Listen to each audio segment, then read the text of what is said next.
Evan serrait la clé dorée à deux mains, tremblant. Cette clé n'était pas faite pour démarrer ce vieux pick-up, mais pour ouvrir quelque chose de bien plus grand. Pendant ce temps, la belle-mère dormait paisiblement dans le manoir, persuadée de l'avoir déjà effacée de sa vie. Mais Evan relança la Ford de 1975, posa son front contre le volant et murmura « Allez mon vieux, emmène-moi là où papa l'a écrit ». L'adresse gravée sur la clé le conduisit au centre financier de la ville, dans l'immeuble le plus haut et le plus luxueux, la Banque de Réserve Internationale. Evan descendit du pick-up rouillé. Il portait encore la poussière du chantier et l'arrière du véhicule était l'endroit où il avait dormi. À peine avait-il franchi la porte qu'un agent de sécurité l'arrêta avec un sourire froid. « Ici on ne fait pas la charité, dégage, sinon j'appelle la police ». Les riches en costume dans la file le dévisagèrent avec mépris. Le visage d'Evan brûlait, mais il se rappela les paroles de son père, serra plus fort la clé dorée dans sa poche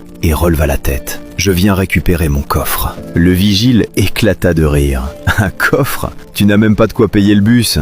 Et il lui attrapa le bras pour le traîner dehors. À ce moment-là, le directeur général passa dans le hall. Il aperçut l'éclat doré dans la main d'Evan, s'arrêta net, le visage blanchi d'un coup, puis fonça en hurlant « Lâchez-le tout de suite !» Le vigile tenta d'expliquer « Mais c'est juste un SDF !»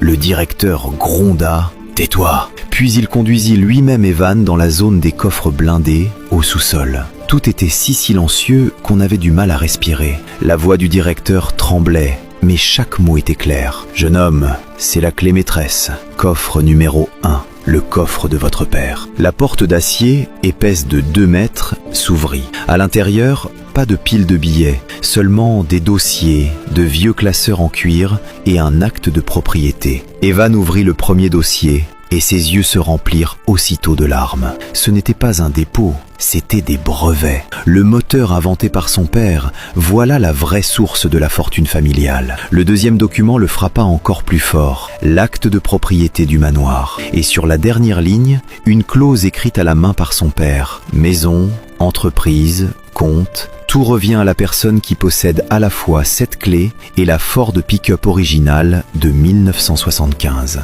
Si mon épouse tente de vendre ce véhicule, elle perd automatiquement tout droit à l'héritage. Pour la première fois depuis des semaines, Evan sourit. La belle-mère l'avait chassé et lui avait jeté cette ferraille pour l'humilier, et elle venait de lui rendre l'empire de ses propres mains. Pendant ce temps, la belle-mère voulait payer une robe à 5 000 $ dans une boutique de luxe.